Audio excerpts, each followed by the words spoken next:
Welcome back, everyone, to our third week of our Winter Wonderland. And we've been learning about how nature changes during the winter and what happens to animals and people and the plants and everything like that too. So we've already learned that some animals migrate, or that means that they move from the cold farther south where it's warm, and usually that's our friends that can fly. Some hibernate, or that means to sleep for the cold months of winter. And then a lot, like mainly people and a lot of animals, adapt. That means they learn how to live where they are. For us, we know what we do. We stop wearing our shorts and short sleeve shirts, and we wear coats and long pants and hats and mittens. And animals, their fur gets heavier, and some of them change colors or camouflage themselves during the winter. So today, we're going to learn about another friend and what he does during the winter. And do you know what this guy is? What is he? Well, his color and that long nose. This is our friendly red fox. So let's find out what our friendly red fox does in the winter, and then come back and join me to make a red fox of your own. Winter Dance by Marion Dane Bauer and illustrated by Richard Jones. A single snowflake floats through the air, spins and leaps and settles on the nose of a fine red fox. "Winter is coming," said the fox. "What should I do?"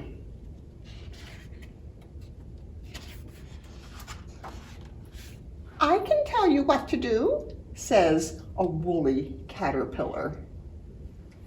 Here's a woolly caterpillar. And maybe you've seen a woolly caterpillar. They're very fuzzy caterpillars that are part black and part brown. And there's a whole story that goes along with that, but we're not going to talk about that today. So the woolly caterpillar says, "Wrap yourself in a shiny chrysalis so you'll wake to a butterfly spring."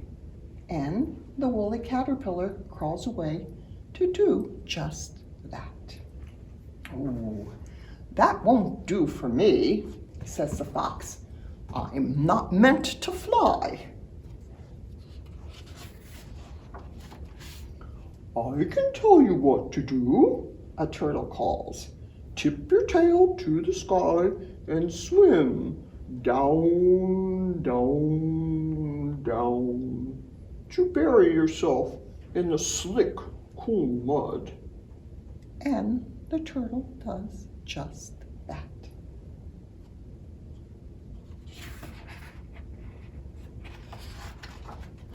"Oh, that won't do for me," said the fox. "Mud is too muddy." "Let me tell you what to do," whispers a bat. "Zig and zag and swoop into a cave. And then hang by your toes and go to sleep." And the bat does just that. "That won't do for me," said the fox. "My toes would get tired." Plop! An acorn drops from the tree. "I can tell you what to do," chatters the squirrel. "Gather, gather, gather, and then quick, quick, quick, hide everything away." And he scampers off to do just that. "Oh, that won't do for me," said the fox. I don't even like acorns. We'll tell you what to do, the geese honk from the sky. Flap your wings and fly away to warm days and silky soft nights. And going, gone. The geese do just that. That won't do for me, said the fox. I belong here in the forest. And a snowshoe hare hops by in his new winter coat. I can tell you what to do, he says. Turn yourself white to match the snow. And the snowshoe hare, who has done just that, disappears into the whitening world. Can you see him? He's very hard to see. He's very good at camouflaging. But if we follow the feet prints, he's right here. I can hardly see him. Oh, that won't do for me, says the fox. I love my red fur. I can tell you exactly what to do, says a great black bear. Curl beneath the roots of a topped balsam tree and tuck all your growls away. And the great black bear does just that. That won't do for me at all, says the fox. I'm not a bit sleepy. Hush, says the wind. Hush. You see, he's like jumping around and chasing leaves and eating snowflakes. Well, the fox lies down on the forest floor and he puts his nose between his paws and the sun slides down the blue bowl of the sky. Hush, says the wind again. And the fox hushes. More snowflakes land on his nose. And then a whisper. Soft, soft. A white-tipped tail and golden eyes. I can tell you what to do, says a fine red fox, bowing low. When a million snowflakes fill the air, twirling and tumbling and spinning and waltzing, you and I join them. Of course, says the fox, standing tall, because that's what we fine red foxes do in the winter. Dance. So go dance.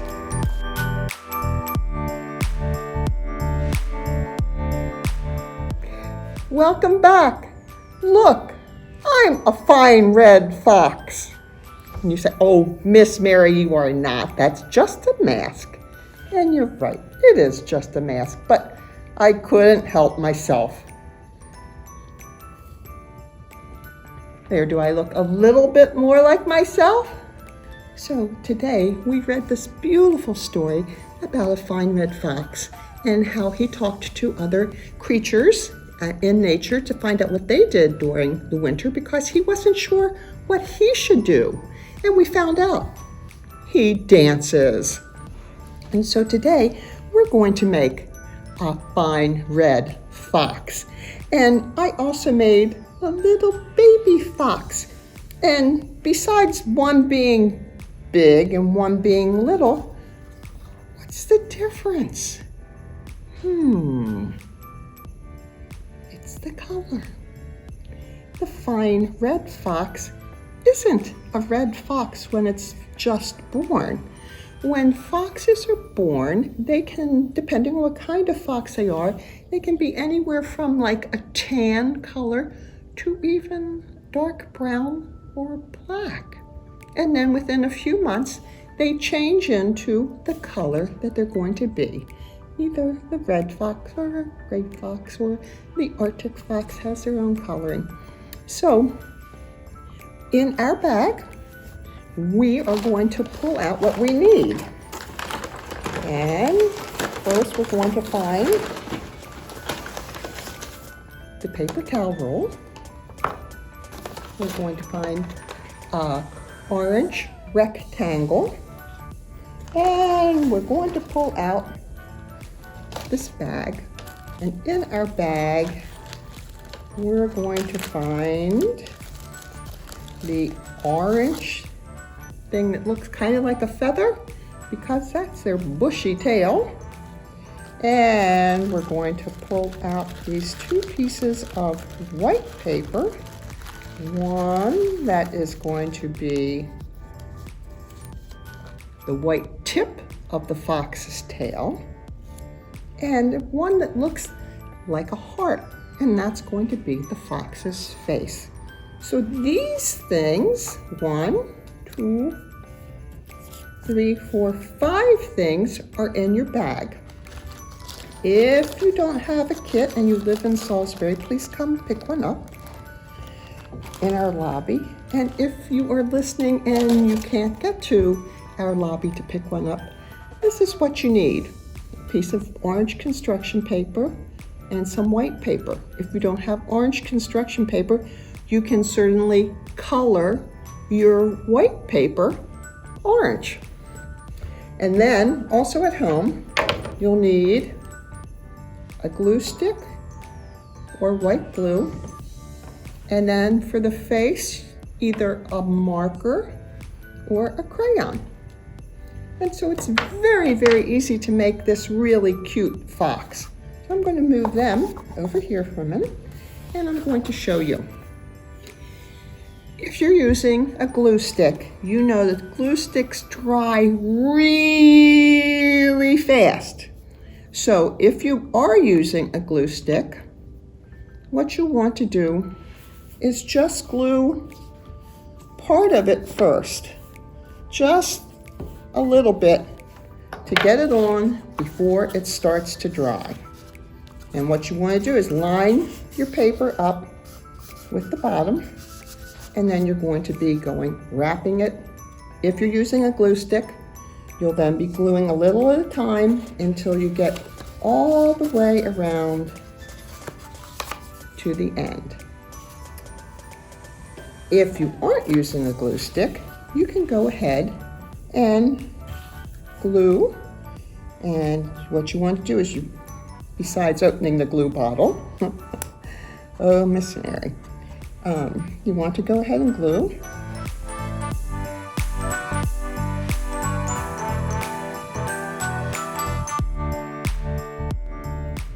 And then you wrap it around.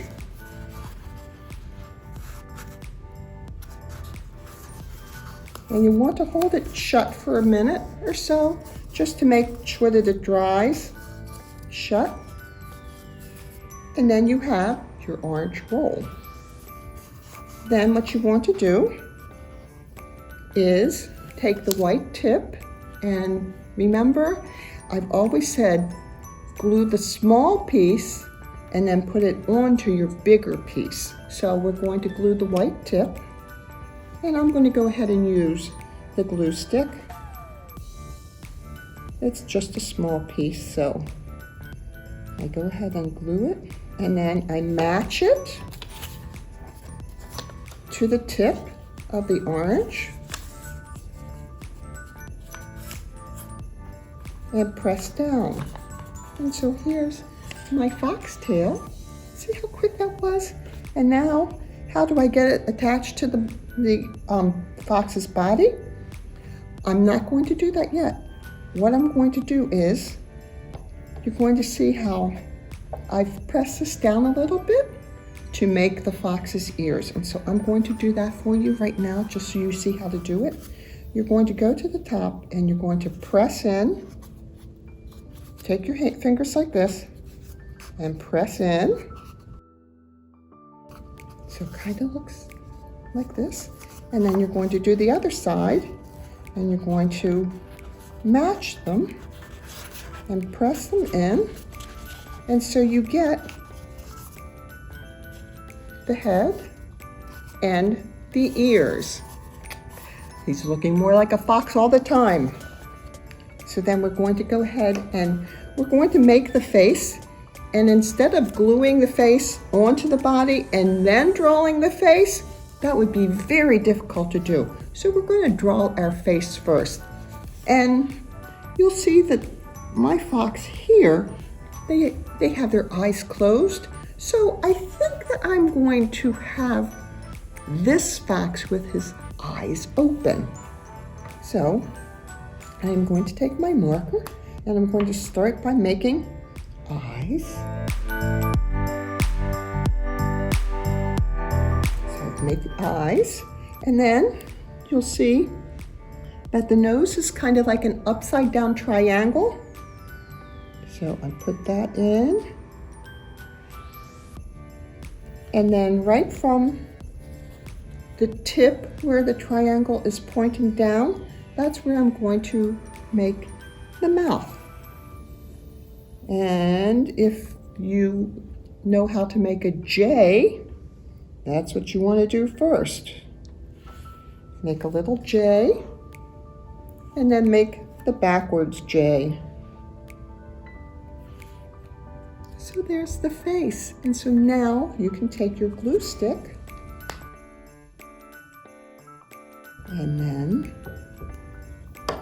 you want to place it right here underneath the ears.